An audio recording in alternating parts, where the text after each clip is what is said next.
وأوحينا إلى أم موسى أن أرضعيه فإذا خفت عليه فألقيه في اليم ولا تخافي ولا تحزني إنا رادوه إليك وجاعلوه من المرسلين فالتقطه آل فرعون ليكون لهم عدوا وحزنا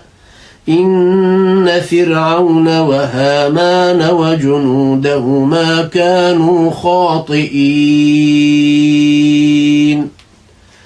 وقالت امرأة فرعون قرة عين لي ولك لا تقتلوه عسى أن ينفعنا أو نتخذه ولدا وهم لا يشعرون